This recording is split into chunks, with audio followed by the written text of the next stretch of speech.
몸은 피곤한데 잠이 오지 않아서 스마트폰 뒤적이다가 훌쩍 시간이 간 경험들이 있으시죠? 이럴 때는 억지로 잠을 청하려 하기보다는 가벼운 독서를 하는 것이 도움이 된다고 합니다. 한 연구를 보면요. 잠들기 전 30분 독서가 숙면에 도움이 된다고 하는데요.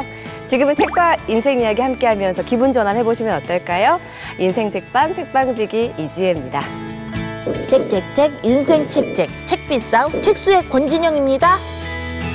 안녕하세요. 책 소개해드리는 작가 책소작 이시안입니다. 네, 첫 번째 코너 시대별 베스트셀러 만나보고 있는데요. 아는 책 책방 오늘은 어떤 시대로 가볼까요? 오늘은 2010년도입니다. 2010년도네요. 2010년도 하면 딱 떠오르는 게 좀 네. 안타까운 사건인데 네. 천안함과 연평도 사건이거든요. 국군 장병들의 안타까운 희생이 있었잖아요. 그러다 보니까 이게 그 안보 위기로 보자면 남북 관계에서는 최악의 한 해가 아니었나 싶어요. 저는 딱 떠오르는 게 2010년 하면 스마트폰이 대중화된 시기였던 것 같아요. 당시에 스마트폰의 사용자가 1000만 명이 넘게 되면서 점점 이렇게 대중화가 되기 시작한 건데 진영 씨는 2010년 하면 딱 떠오르는 기억 있으세요? 저는 이분이 딱 떠올라요. 웃기지 마. 아직 누군지 모르겠죠. 니들은 내일만 보고 살지 내일만 보고 사는 놈은 오늘만 보고 사는 나한테 죽는다. 아저씨. 아저씨. 네. 원빈의 아저씨. 이때 진짜 재밌게 봤고 인기 많았잖아요. 그렇죠. 머리 이렇게 밀던 장면 너무 맞아. 멋있었죠. 개인적으로는 2010년에 저는 결혼을 했던 굉장히 의미 있는 해이기도 한데 그렇군요. 아마 다들 각자의 기억들을 가지고 계실 텐데 오늘은 2010년의 베스트셀러 만나보겠습니다. 어떤 책들이 있을까요?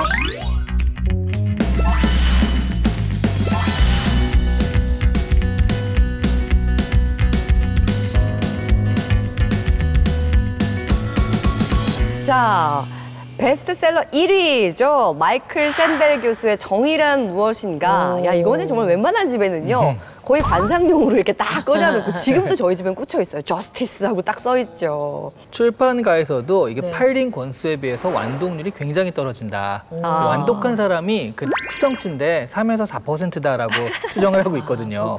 네, 저도 한 97%에 속합니다. 대한민국 그 평균에 속하시는 겁니다. 그렇죠, 그러니까. 네. 이게 한국에서만 총 누적으로 한 200만 부가 팔렸다고 그래요. 우리 그러면 이 책을 첫 번째 베스트셀러 좀 만나볼까요? 네.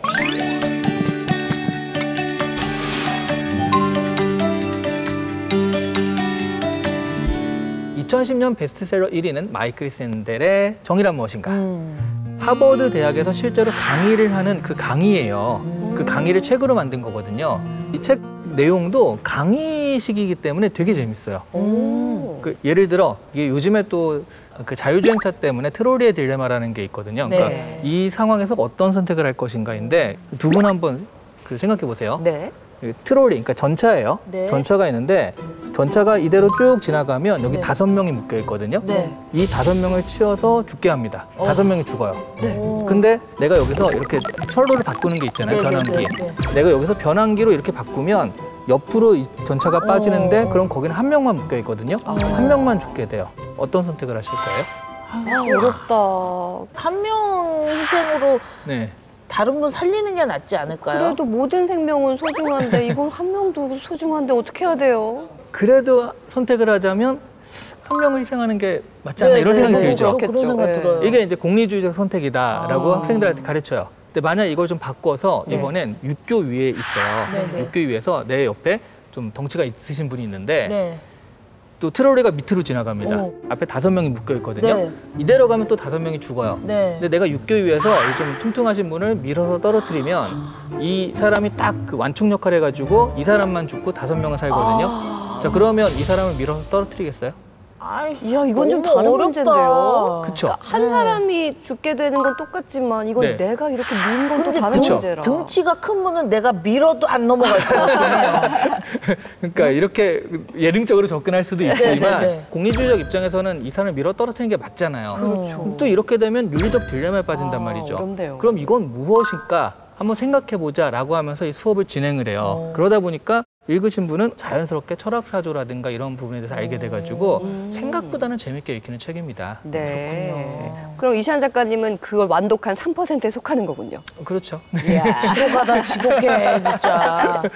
아니 근데 진짜 그야말로 정의란 무엇인가 그 강렬한 제목처럼 우리가 하는 행동이 옳은 건지 어떤 게 옳은 건지 바람직한 삶의 방식은 뭔지 좀 생각하게 되는 계기가 되었던 것 같아요. 맞아요. 이렇게 해서 베스트 1 받고 베스트 2위로 넘어가 보고 싶은데 이거 저 진짜 재밌게 본 영화거든요. 바로 덕혜옹주. 근데 저는 영화로 봤는데 이게 또 책으로도 인기가 많았나 보죠? 그렇죠. 이게 그 영화로 나왔을 때 사람들이 이제 처음으로 알게 된 거예요. 네. 저런 분이 있었구나. 그래서 따져 보니까 실제로 이제 다 실화인 거고 네네. 대한제국의 마지막 황력, 덕혜옹주의 삶을 그린 그런 책이죠.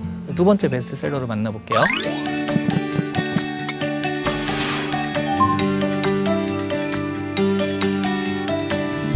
2010년 베스트셀러 2위는 덕혜옹주입니다. 고종이 59세에 뒤늦게 얻은 고명딸이에요. 진짜 귀한 딸이네요. 네네. 너무 애지중지한 거예요. 이 덕혜를 보호하기 위해서 이제 짝을 맺어주려고 했는데 고종 때면은 대한민국 주권이 침탈되던 때잖아요. 그게 이제 제대로 황적에도 잘 올려지도 못하고 덕혜가 볼모로 일본으로 잡혀가게 돼요.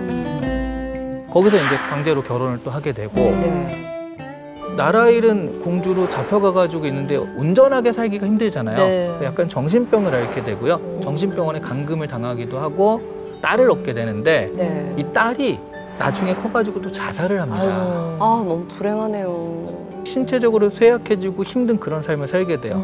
이 소설에 의하면 덕혜의 남편이 될 뻔했던 사람이 일본으로 밀항을 해가지고 네. 끝까지 헌신하다가 결국엔 한국으로 돌아오게 되는 어떤 그 계기를 마련하게 된다. 이런 식으로 또 소설은 흘러갔죠. 네. 아니 한 나라의 옹주로 태어났는데도 너무 그 삶이 외롭고 비참한 삶을 살았잖아요. 이게 나라 잃은 슬픔이 얼마나 힘든 건지 한 여자의 일생을 보면서 이 슬픔이 좀 많이 느껴지는 것 같아요. 나중에 이제 귀국을 네. 하긴 하거든요. 그러면서 창덕궁 낙선제에서 말년을 보내게 되는데요. 그때 치매로 고생을 하시다가 잠깐 정신이 들었을 때 남긴 글귀가 이게 TV에 소개되기도 했어요. 나는 낙선제에서 오래오래 살고 싶어요. 전하, 비전하가 보고 싶습니다. 대한민국, 우리나라. 이런 낙서를 또 남기기도 했다고 합니다. 네. 덕혜옹주라는 참 어두운 시대의 실존 인물을 통해서 거기에다 또 상상력까지 더해지니까 독자들이 많은 감동과 재미를 느끼지 않았을까 하는 생각을 하게 되는데요. 자, 그럼 마지막으로 소개해 주실 베스트셀러는 뭘까요? 2010년 3월에는 법정스님이 입적을 하셨습니다. 2010년 베스트셀러 4위는 네. 법정스님의 아름다운 마무리예요.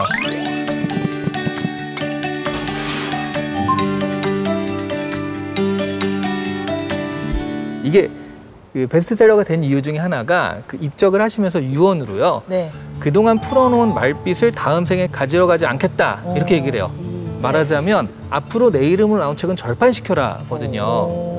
그 출판사에서 출판물을 더 이상 출간하지 않겠다라는 것에 동참을 합니다. 네. 그러니까 법정 스님의 새로운 책을 우리가 만날 수가 없게 되는 거예요. 그렇죠. 그러니까 사람들이 우와 이거 사야 돼라고 하면서 사기 시작을 했고요. 약간의 사재기 같은 약간 느낌이었어요. 그런 느낌. 한정 느낌이 나니까. 네, 네. 게다가 1993년판 무소유 한 권은 경매 시장에 네. 110만 원에 팔렸다라고 기록이 남겨 있습니다. 진짜? 네. 아, 법정 스님이 그걸 원했던 건 아니었을 그러니까 텐데. 이상하게 또 이렇게 꼬였는데요. 네. 근데 이거는 이름도 아름다운 마무리잖아요. 근데 여기 보면 인생의 삶 순간순간이 바로 그런 아름다운 마무리이자 새로운 순간이다. 이런 얘기를 해요.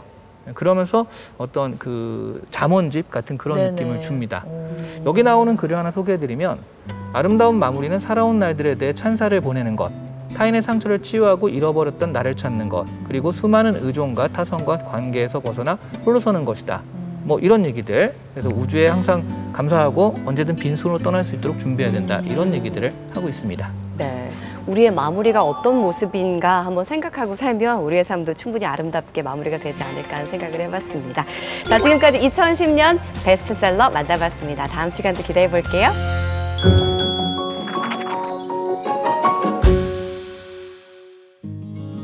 책과 인생 이야기 함께하는 인생책방, 오늘 모실 주인공은요, 인문학자면서 영화평론가로 다양한 활동을 해오신 분입니다. 22대 국회에서는 문화예술을 잇는 공감 정치를 하시겠다면서 정치인으로 변신을 하셨는데요. 자, 더불어민주당 강유정 의원님 나오셨습니다. 어서 오세요. 안녕하세요. 반갑습니다. 네. 네, 반갑습니다.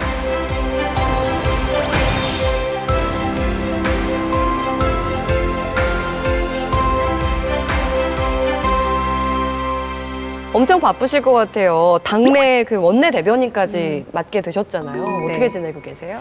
일주일에 주 5일 회의를 하고 그중에 주 이틀은 당번이니까 저는 주 6일 근무로 계속 돌아가고 있는 상황이다 보니 원래대로라면 9월부터 연구년이었어요. 그래서 책이나 영화 많이 보고 네. 원래 올해 집필하려고 했던 책이 있었기 때문에 그 국회 오지 않았으면 그거 하고 있지 않았을까 싶긴 합니다. 네. 그 바쁜 와중에 국회 문화예술 살롱이라는 포럼을 만드셨다고 들었어요. 이름만 얼핏 들으면 거기 놀러 가서 차 한 잔 얻어 마시고 싶은 맞아요. 정도인데 네, 네. 어떤 곳인가요? 그렇게 마시를 와서 문화예술을 즐기시면 되는데요. 네. 많은 분들이 전시를 간다거나 공연을 간다거나 하는 것들이 국회 내에서 시간이 없어서 못 하시더라고요. 하지만 그런 환경에 계속 제가 좀 노출을 같이 해보고자 동료 의원님들 모아서 네. 같이 영화도 보고 전시도 가고 그리고 지난번에 1회는 가수 리아 김재원 네. 그 의원이 같은 멤버거든요. 그래서 그 엔터테인먼트 업계 얘기를 들어보는 시간을 갖기도 했었습니다. 의원님들이 굉장히 반가워하시겠어요. 조금 의외의 그러게요. 그런 연구단체니까요. 네, 그런 면에서 조금 희소성으로 도전했습니다. 워낙에 그 영화와 책이 전문 분야시다 보니까 인생책으로 어떤 책을 가져오실까 굉장히 궁금했거든요. 그런데 바로 이 책입니다. 문학계에 현존하는 최고의 SF 소설가로 인정받는 분이죠. 테드 창의 당신 인생의 이야기. 어떤 책인지 만나보고 올까요? 과학소설 작가 테드 창의 SF 소설집 당신 인생의 이야기. 과학이 주는 상상력과 철학적 사유를 담은 총 8편의 단편이 수록돼 있는데요. 이 중 영화 컨택트로 만들어진 내 인생의 이야기는 언어학자와 외계 생명체의 만남을 통한 인식의 변화를 그리고 있습니다. 기발한 상상력과 서사로 삶에 대한 깊이 있는 질문을 던지는 당신 인생의 이야기입니다. 야, 정말 읽으면서 내내 정말 재미있게 읽은 책입니다.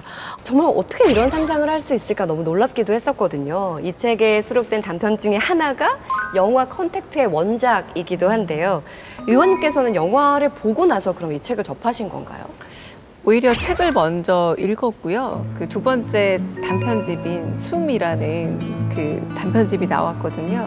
그래서 그걸 읽으면서 그 여기에도 반복되는 얘기가 그 작품집에는 연금술사라는 짧은 단편 안에 뭐라고 얘기가 되냐면 일어날 일은 일어난다라는 표현이 있어요.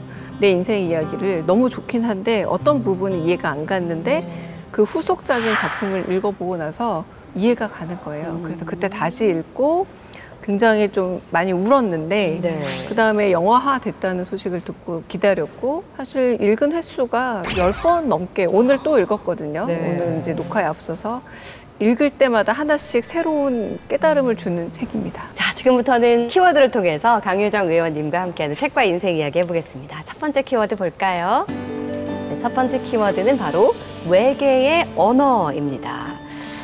이 책은요, 총 8편의 단편으로 구성이 되어 있습니다. 이게 다 다루기는 어렵기 때문에 이시안 작가님께서 일단 간단한 줄거리를 좀 소개해 주시겠어요?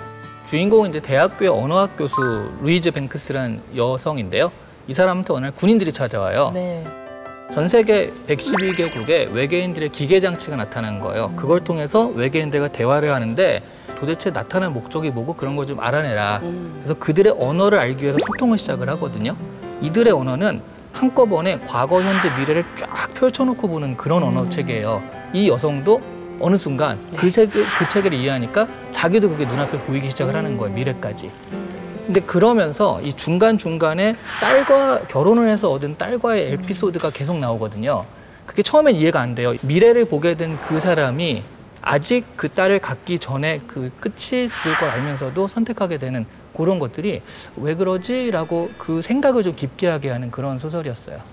헵타포드는 모든 방향으로 눈이 있으므로 헵타포드에게는 어느 방향으로 봐도 전방이다라는 표현이 나오거든요. 그러니까 저희는 얼굴 앞에 눈이 있고 뒤통수에 눈이 없기 때문에 우리가 바라보는 걸 앞이라고 불러요. 네. 근데 헵타포드는 눈이 이렇게 둘러 있는 겁니다. 그러니까 우리에겐 시간이 전후로 나뉘는데 네. 헵타포드에게는 시간이 동시에 보이는 겁니다. 그래서 이 여자는 외계어를 배우면서 외계의 그 세계관을 이해를 하게 되고 자연스럽게 과거와 미래를 동시에 보게 되는 장면들이 나오는데, 그래서 우리가 사람을 이해할 때 그 사람의 언어를 완벽하게 이해하는 순간 그 사람을 사랑한다라고 표현하기도 하잖아요. 그러니까 외계인들의 세계관을 이해하기 위해서 이 책 속에서 언급하는 게 물리학 법칙이죠. 페르마의 원리인데 이게 얼핏 어려울 수 있거든요. 네네. 좀 이시안 작가님께서 소개를 좀 해주시겠어요? 그러니까 빛이 여기서부터 여기까지 가는데 중간에 물이 있단 말이에요. 그러면 이렇게 굴절돼서 간다는 거 우리가 다 알죠. 굴절되는 이유는 물에서는 속도가 느려져요. 그러면 이렇게 가는 시간과 물에서 속도가 느려지는 것까지 생각해서 굴절되는 것에 대해서 설명을 하는 건데 최단 시간이 걸린다. 근데 이게 왜 문제적 세계관이냐면 얘가 여기까지 최단 시간을 재려면 어디에 도착하는지를 알아야지 최단 시간을 잴 수 있잖아요.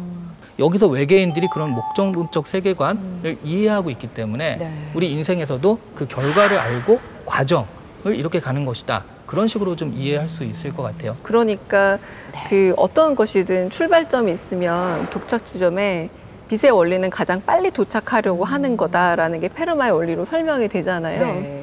근데 그때 저한테 굉장히 있었던 의문이 뭐였냐면 인생의 목적이 무엇인가. 근데 목적이 영어로 데스티네이션하고 같은 말이거든요. 근데 데스티네이션은 종착점이라는 뜻이기도 하잖아요. 그럼 사람은 사실은 죽음밖에 종착점이 없는 거예요. 경로가 다를 뿐 모든 인간은 정말 돈이 많은 분이건 빌 게이츠건 아주 가난한 분이건 아니면 아주 능력 있는 분이건 그렇지 않은 분이건 간에 인생의 종착점은 다 죽음이구나라는 게 저한테 굉장히 큰 위안과 한편으로는 그러니까 어떻게 사느냐가 중요한 거지 우리가 목적하지만 결국은 인간이 가는 목적지는 하나다라는 깨달음으로 전 굉장히 따뜻했고요. 이 책에서는 아이가 25에 죽는 걸 아는 엄마입니다. 처음에 이 책을 읽었을 때는 제가 아이가 5살 정도밖에 되지 않아서 25살이 된다는 게 한참 남았을 때 읽었어요. 네. 그래서 한 20년 정도면 추억을 많이 쌓겠구나 싶었거든요. 근데 지금 저희 아이가 16살이거든요. 네. 25살의 인생을 만약 끝난다는 걸 안다면 갑자기 9년밖에 안 남은 거예요. 제가 지난번에 읽었던 시점하고 지금 그러네요. 시점에서 시간의 상대성이라는 게 확 느껴지면서 갑자기 이 책에서 깨달은 게 뭐냐면 어떤 기술들을 하냐면 난 네가 했던 이 말을 기억해라는 이런 표현들이 많이 나오거든요.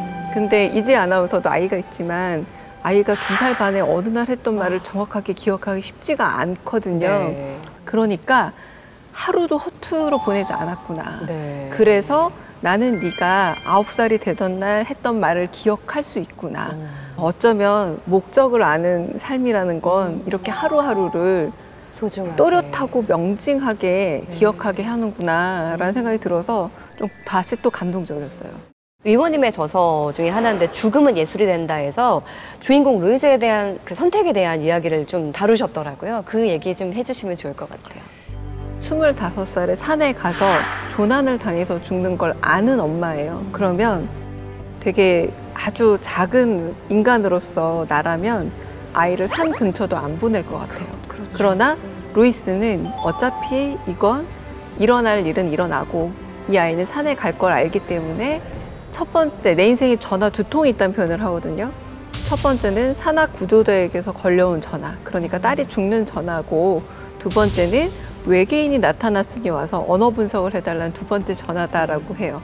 바꿔 말하면 첫 번째는 아이가 죽는 전화, 두 번째는 아이를 갖게 될 수 있는 전화였던 거죠.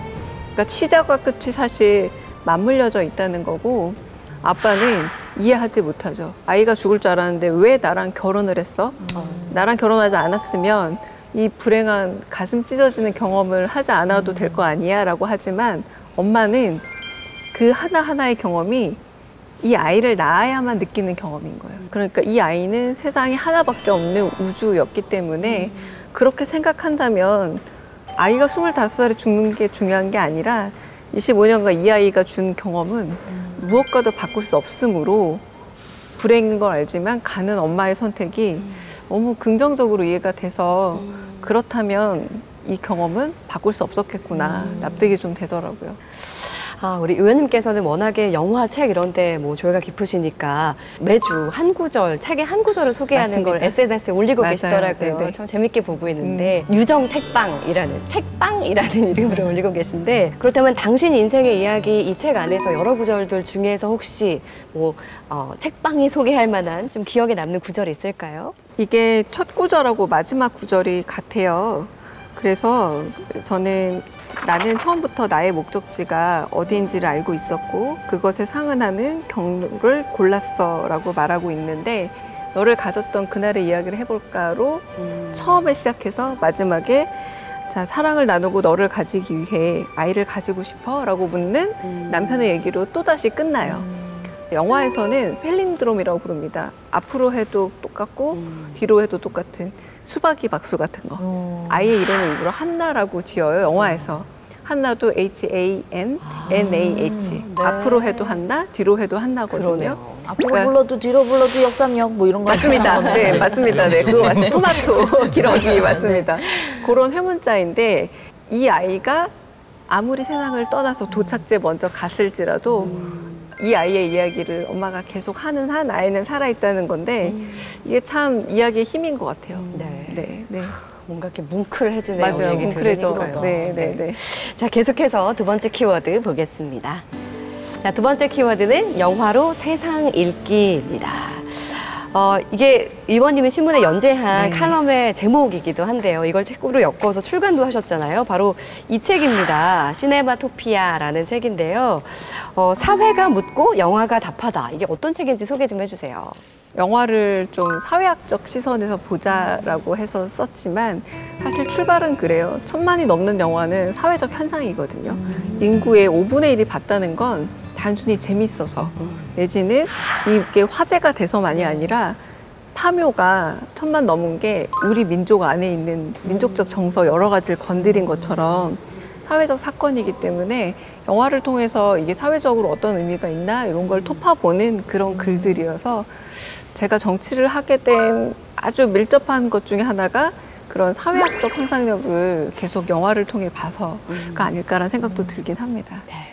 1000만 영화가 사회적 사건이다라고 방금 말씀을 하셨는데 그러면 최근에 좀 보신 영화 중에서 우리 사회를 좀 잘 반영한 이건 정말 꼭 봤으면 좋겠다는 추천 영화 있으세요? 추천 영화라기보다 전 최근에 그 파일럿이라는 영화를 보면서 아주 재밌는 영화긴 했습니다만 한편으로는 우리 사회에서 관심을 갖고 있는 문제가 이런 거구나라는 생각이 좀 들었어요. 그래서 뭐 이를테면 젊은 분들 사이에 이제 공정이라는 이슈라는 것도 결국은 이 취업에 있어서의 과정에 있어서 어떤 점에서 기회를 공평하게 갖는가가 그 영화의 되게 출발점에 있더라고요. 그래서 그런 부분에서 역시 시대에 따라서 영화가 달라진다라는 생각이 좀 많이 들어서 전문가들이 좀 누치하다 혹은 영화적으로 결점이 있다라고 하지만 우리의 마음에 있는 어떤 결핍이나 문제를 건드려주니까 많은 분들이 보는구나라는 생각을 또 하게 됐던 영화이기도 합니다.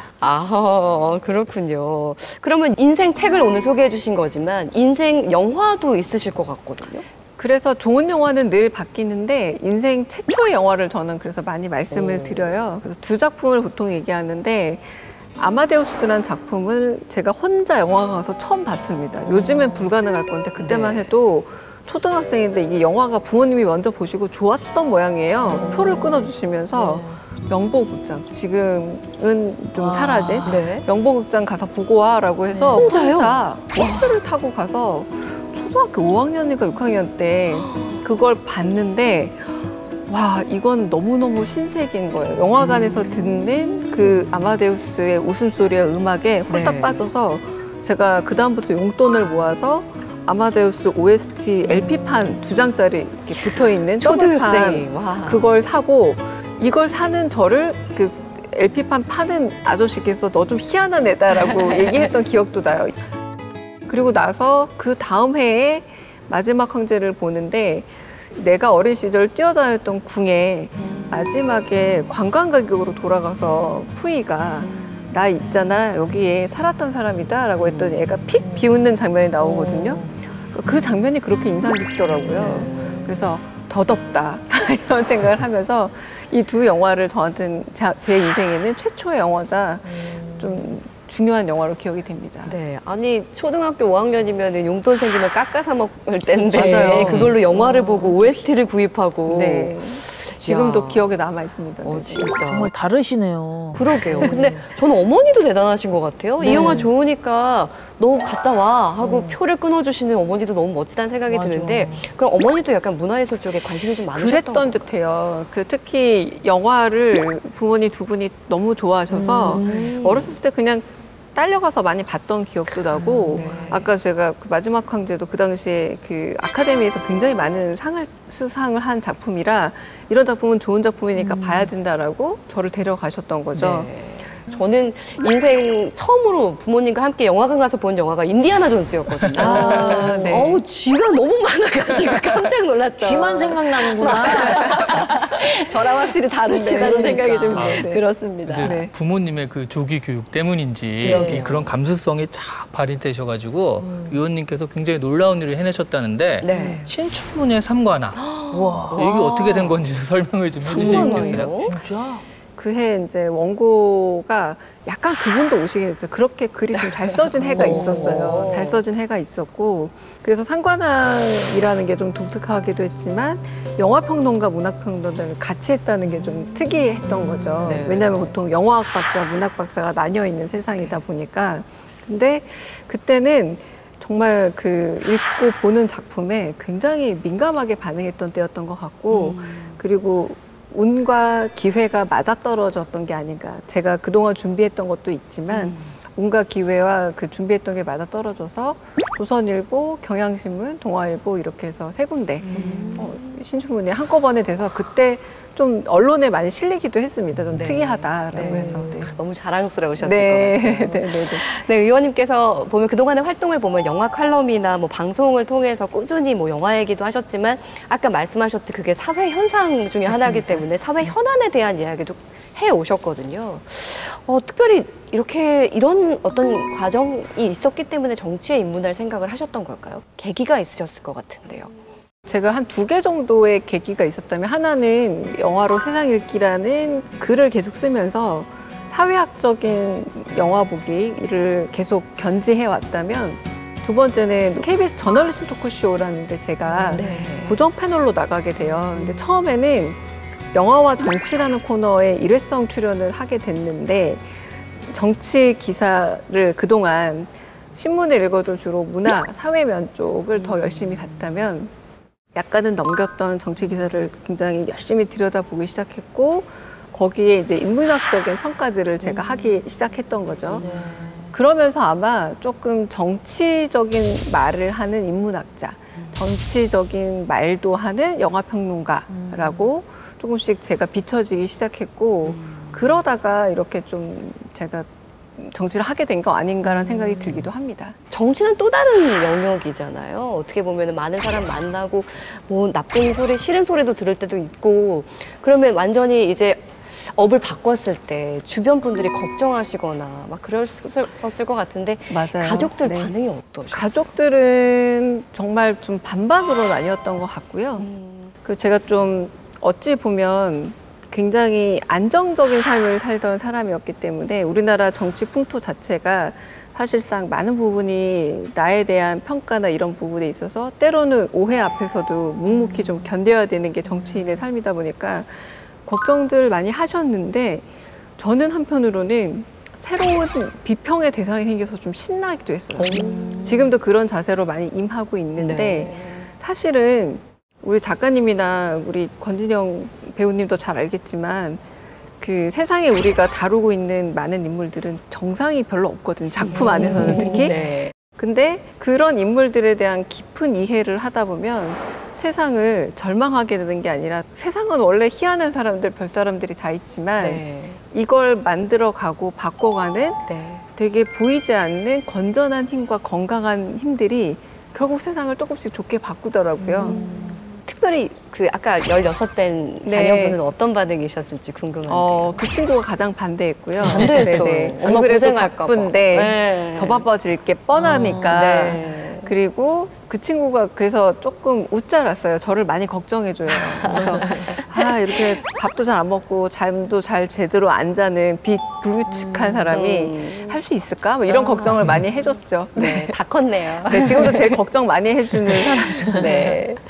진영 씨, 우리 잠깐 쉬는 시간 드리면 어떨까요? 너무 지금 생각과 고민이 많으신 것 같아서 네. 잠깐 쉬어가는 권진영의 결정 OX 시간 준비했습니다. 네네. 첫 번째 질문 드리겠습니다. 맛있는 거 먹으러 가자는 말보다 영화 보러 가자는 말이 더 설렌다? 하나, 둘, 셋. 아니라고요? 정말요? 네. 의원님은 이야. 다를 줄 알았는데. 아하. 오히려 네. 영화는 제가 혼자도 많이 보러 다니고요. 그리고 제가 권할 때가 더 많습니다. 근데 맛있는 거에 대한 정보는 제가 둔하거든요. 그래서 오히려 저한테는 더 좀 소중한 정보, 귀한 정보, 좀 드문 반가우세요. 정보가 네네네. 오히려 먹으러 가자는 정보라서 영화는 제가 권해드리겠습니다. 역시 또 배우려는 자세 너무 훌륭하시네요. 네. 자, 그럼 다음 질문. 가끔 학생들을 가르쳤던 강단이 그리울 때가 있다? 하나, 둘, 셋. 이건 중간인데요. 왜냐하면 지금도 저는 때로는 같은 사안에 대해서 그 기자분들과 대변인이라 하루에 한 100통 이상 전화를 할 때가 있어요. 한 사안을 가지고 지치지 않는 이유는 제가 선생님 출신이라서 나라는 생각이 들어요. 같은 얘기를 계속 똑같이 반복을 할 때 제 옆에 계신 이제 분들이 와, 어떻게 가끔은 듣잖아요. 네. 같은 말을 어떻게 이렇게 여러 번 하는데 똑같이 하세요. 그래서 제가 스스로 생각해 본 거예요. 이건 그래도 내가 누군가를 가르칠 때 가장 기본적 태도는 서비스 정신이거든요. 배우는 걸 제가 똑똑해서 알려준다가 아니라 배움에 서비스를 제공한다 생각해야 지치지 않아요. 근데 그 자세가 제가 꽤 오랫동안 돼 있어서 그런 것 같아서 조금은 비슷한 영역도 있는 것 같습니다. 그래도 방학이 있잖아요. 방학은 그리운 것 같아요. 솔직하게. 솔직한 답변 좋아요. 네. 다음 질문 드리겠습니다. 과거로 돌아가 고치고 싶은 순간이 있다? 하나, 둘, 셋. 이건 왜 X냐면 네. 있죠. 완벽하셔서. 있는데 아니요. 있는데 못 돌아가는 걸 아니까 어느 순간 제가 이 책을 좋아하는 이유 중에 하나가 그거거든요. 한동안은 너무 돌아가고 고치고 싶은 게 많은 때가 있었어요. 근데 못 돌아가잖아요. 네. 근데 이 테드 창의 말이 위안이 됐던 게 일어날 일은 일어난다. What happens, happens. 일어날 일은 일어나야 되는 거예요. 그렇게 생각하니까 어차피 돌아가도 똑같겠구나. 돌아가서 제가 그 남자한테 고백 못 하겠구나. 뭐 이런 거 있잖아요. 돌아간다고 제가 바뀔 것 같진 않아요. 그렇죠. 똑같을 것 옛날 그 영화 뭐죠? 내가 실수하거나 하면 얼른 장롱문으로 들어가면 네, 그게 어바웃 타임. 그게 어바웃 타임. 네, 나 네. 그거 너무 나도 그렇게 하고 싶은 생각이 너무 강렬했거든요. 네, 네. 근데 의원님 말에 저도 동의합니다. 네. 못할 것 같아요, 돌아가도. 그러니까요. 지금까지 솔직한 답변 감사합니다. 네. 네. 네. 자, 솔직한 이야기 더 재밌게 들었습니다. 강유정 의원님과 함께 책과 인생 이야기 나누고 있는데요. 마지막 키워드 볼까요? 자, 마지막 키워드는 바로 정치의 언어입니다. 영화 평론도 워낙 오래 하셨고 영화 글쓰기 강의라는 책도 출간을 하셨잖아요. 워낙에 글쓰기를 업으로 해오신 건데 하지만 이 영화 글쓰기랑 정치 글쓰기는 굉장히 다를 것 같아요. 어떤 차이를 좀 발견하셨나요? 대변인 하다 보면 논평을 계속 써야 하는데요. 이제 500자에서 700자 사이에 짤막한 글들을 하루에 서너 개씩 써야 되는데 가장 큰 차이는 평소에 남들과 다른 말을 쓰기 위해서 부사어와 서술어에 굉장히 집착을 했어요. 네. 어떻게 부사어를 다르게 쓸까? 어떻게 서술어를 변주할까? 그런데 정치의 언어에서는 귀에 꽂히는 말을 제대로 하는 게 매우 중요하더라고요. 눈에 들어오는 말, 귀에 꽂히는 말. 그래서 그 말을 그러나 품격 있는 자극을 어떻게 줘야 되지? 라는 생각에 많이 고민하게 되고 어렵지 않으면서도 귀에 들어오는 상투적이지 않으면서도 새로운 되게 쉽지 않더라고요. 저는 가장 나쁜 언어는 상투어라고 생각해요.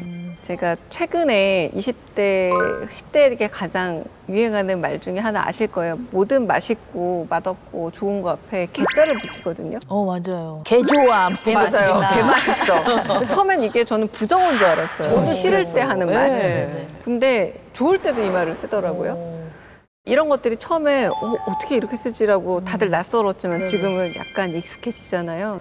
과한 말도 혹은 심한 말도 계속 쓰다 보면 너무 익숙해지는데 그 정치인들은 약간은 우리끼리 주고받는 말들이 좀 있더라고요. 그러니까 사회에서 잘 쓰지 않는 말. 제가 재미있게 들었던 게 뭐였냐면 몽리라는 말을 이렇게 자주 쓰는 곳이 정치계밖에 없어요. 몽리? 몽리. 약간 그 고집을 부리다 내지는 회방을 놓다 이런 뜻인데 뭐 여당 야당 이렇게 몽리 부리지 말고 제발 뭐 협상에 임하라 이럴 때 쓰거든요. 네. 근데 지금은 그 말이 그러지 말고가 아니라 그냥 그러려니 뭐 아까 붙였던 네네네. 접두사 같은 그런 말처럼 쓰이는 걸 보면 말이 너무 익숙해져서 좋을 건 없다. 이 상투어는 생각보다 사람을 좀 둔하게 만든다는 생각을 해서 그런 데 좀 예민해지려고 합니다. 네. 우리가 글쓰기 이야기를 하고 있는데 글쓰기라는 게 뭐 정치인뿐만 아니라 사회생활 할 때도 굉장히 중요하잖아요. 뭐 회의하거나 문서 정리하거나 할 때. 글쓰기에 있어서 기본기 정말 궁금하지 않으세요? 왜 또 나를 보고 얘기해요? 저 진짜 궁금합니다. 네. 이 강유정 의원님의 미니 글쓰기 특강 부탁해요.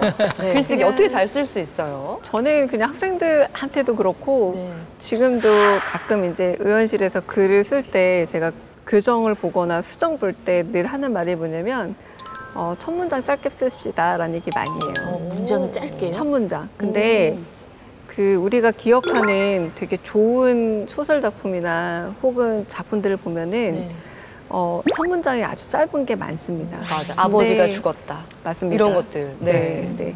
그런데 사람들이 아마 글 써보면 다들 느끼실 텐데 처음 시작하면 끝을 맺기가 참 굉장히 어려워요. 진짜 어려워요. 첫 문장에서. 네. 그래서 뭐뭐 하였고 뭐 그러나 그리고 그 안에 막 네네. 말을 넣어서 길게 쓰는데 그런 용기를 조금씩 가져가면서 네 그렇게 글쓰기가 발전을 하고 김훈 선생의 그런 아주 유명한 네네네. 그 소설들의 첫 문장을 보면 아주 짧은 단문으로 구성되어 있거든요. 근데 그 단문들이 주는 힘이 있는데 그러면서 훈련이 많이 되니까 거기서부터 출발해도 된다라는 말씀 꼭 드리고 싶습니다. 여기 첫 문장은 어떤 걸까? 다시 한번 보게 되네. 어떻게 짧게 쓰셨는지. 이렇게 임팩트 있게 네. 간결하게 쓰는 게 중요한 네, 거군요. 네, 맞습니다. 좋습니다. 자, 오늘 인생책으로 가져오신 당신 인생의 이야기 함께 나눠봤는데 이 책을 통해서 꼭 전하고 싶은 메시지 어떤 걸까요? 삶이라는 건 결국 도착점, 목적지를 보는 게 아니라 과정이 중요하다. 어떻게 사느냐가 정말 중요하다는 걸 이 소설이 여러 번 얘기해주고 내가 두고두고 돌아볼 귀중한 것 하나쯤 그게 자녀이든 뭐 일이든 성취든 그거 하나가 남는다면 그 이야기를 남긴다면 의미 있는 삶이다라는 걸 알려주는 소설이에요. 그래서 어차피 목적지는 같고 우리는 어떻게 사느냐가 중요하다. 그 얘기를 전해줍니다. 네. 지영 씨 오늘 의원님 만나본 소감 어떠세요? 의원님은 이상하게 글을 쓸 때도 그렇고 말씀하실 때도 그렇고 이상하게 그래 이 맛이야 이 멘트가 생각나요. 너무 감사합니다. 네. 네. 앞으로 국민들을 위해서도 이렇게 시원하게 긁어주면 그래 이 맛이야 의원님이 되시길 네, 기대하도록 아이고, 하겠습니다. 감사합니다. 네. 네. 자, 우리 이시안 작가님 간단한 추천평 부탁드려요. 이 책은 3번은 봐야 돼요. 그러니까 처음 볼 때는 언어학 지식이 한참 나오고 물리학 지식도 나오고 네. 갑자기 딸 이야기가 끼어들고 뭐야 이러면서 헷갈리더라고요. 정신이 없어요. 네. 두 번째 보면 이게 이런 내용이구나라고 하면서 우와 어떻게 이런 상상력을 하고 깜짝 놀라게 됩니다. 세 번째쯤부터 봐야지 나라면 어떤 선택을 할까 생각을 하고 볼 수 있거든요. 그래서 한 3번은 꼭 보시라 이렇게 추천을 드리겠습니다. 7번, 8번 보셨다고 했는데 진짜 그럴 만한 가치가 있는 책이라는 생각이 듭니다. 자, 의원님 오늘 인생 책방 함께 하셨는데 어떠셨어요? 오랜만에 이렇게 책 이야기를 길게 풀게 되니까 제가 너무 신이 났던 게 아닌가 싶고요. 제가 국회에 들어오자마자 이렇게 모니터에서 봤던 프로그램이에요. 그래서 와, 나는 언제 초대해 주지? 라고 사실 정말요? 기다렸던 네. 프로그램이라서 초대해 주셔서 너무 감사합니다. 나와주셔서 네. 감사합니다. 책 읽기 어렵다고들 하시는데 진짜 틈틈이 읽어보시면 됩니다. 요거 80페이지 정도 되는 책이고 조금 어렵다고 느끼실 수 있지만 틈틈이 읽다 보면 어느 순간 뭉클해져요. 네. 그리고 그게 책이 아닌가 싶어서 많이들 틈틈이 읽었으면 합니다. 네. 네네. 워낙에 뭐 영화라던가 책에서 이제 흡수하신 인문학적인 식견이 느껴져서 굉장히 여유가 느껴졌었는데 오늘 굉장히 녹화 재밌었어요. 앞으로도 정치를 통해서 공감의 이야기들 많이 전해주시는 우리 의원님 되시길 바랍니다. 자, 지금까지 더불어민주당 강유정 의원님과 함께했습니다. 고맙습니다. 감사합니다. 감사합니다.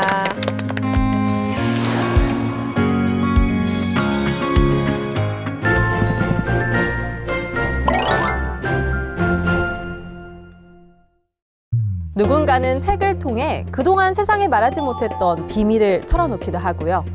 또 누군간 사람들에게 알려주고 싶은 재밌는 정보를 전해주기도 하는데요. 오늘은 우리가 그동안 몰랐던 이 세상의 다양한 비하인드 스토리를 담은 책들 준비해봤습니다. 국회도서관과 함께하는 화제의 도서까지 지금 같이 만나러 가보실까요? 1984년 어느 날 영국 왕실에서 태어난 한 아이. 당시 왕세자였던 아버지는 갓 태어난 아이를 보고 아내에게 말합니다. 훌륭해. 이제 당신은 나에게 후계자와 스페어를 안겨주었군.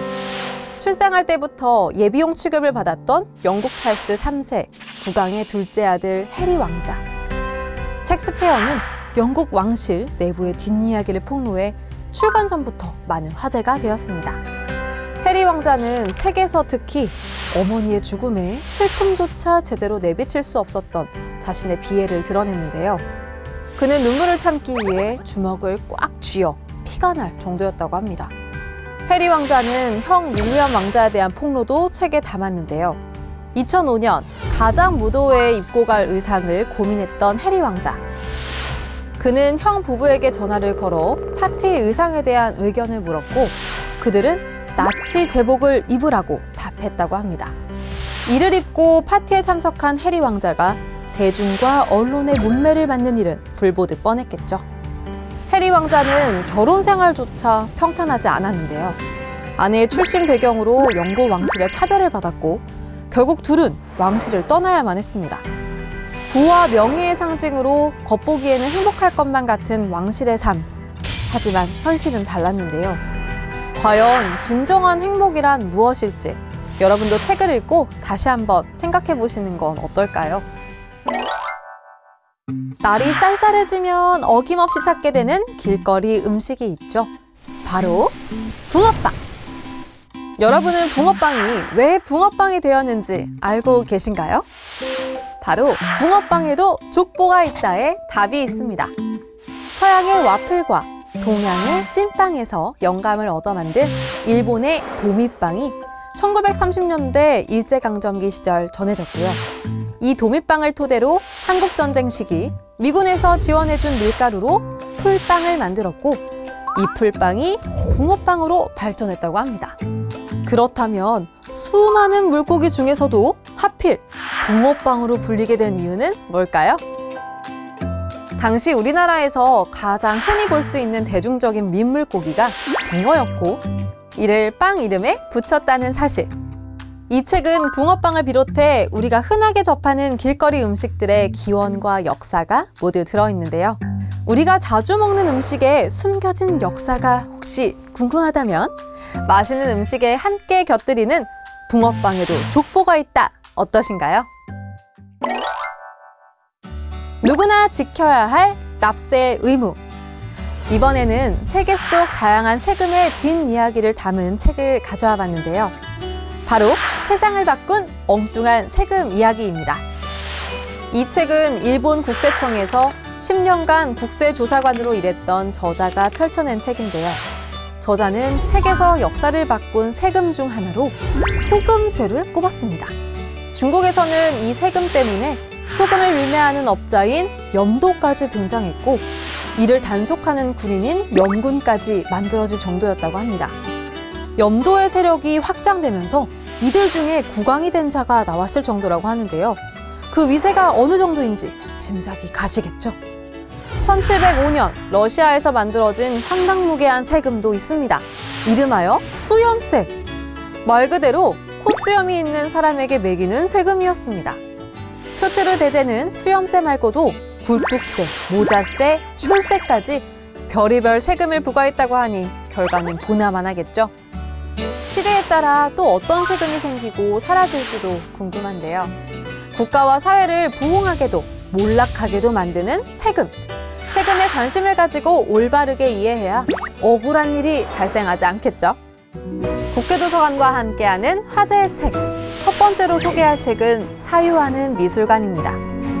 책은 미술관에 잠들어 있던 명화에서 읽는 아주 사적이고 매혹적인 이야기 30선을 담았는데요. 찬란하게 빛나는 명화의 이면의 그림자와 그림 속에 잠들어 있던 역사를 깨우며 그동안 감춰져 있던 삶의 이야기를 보여주었습니다. 다음으로 소개할 책은 김구와 난징의 독립운동가들인데요. 책은 김구 선생이 난징에서 활동하던 시기를 중심으로 그가 독립운동에 기울인 노력을 상세히 기록하며 철저한 역사적 고증과 사진으로 파헤친 난징에서의 김구와 숨겨진 독립운동가들의 이야기를 담았습니다. 마지막으로 소개할 책은 조선, 시험지옥에 빠지다입니다.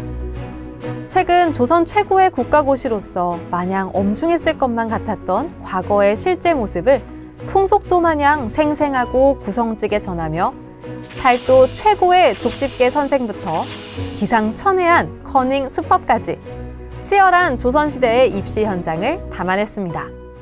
책을 읽으면 그동안 전혀 생각하지 못했던 새로운 생각이나 경험하지 못했던 것을 얻을 수 있는데요. 이렇게 내가 모르는 세상을 간접적으로 체험할 수 있다는 게 바로 독서의 묘미가 아닐까 싶습니다. 자, 오늘 모익지는 다음에도 세상의 이야기가 가득 담긴 새로운 책으로 여러분을 찾아뵙겠습니다. 함께해 주셔서 감사합니다.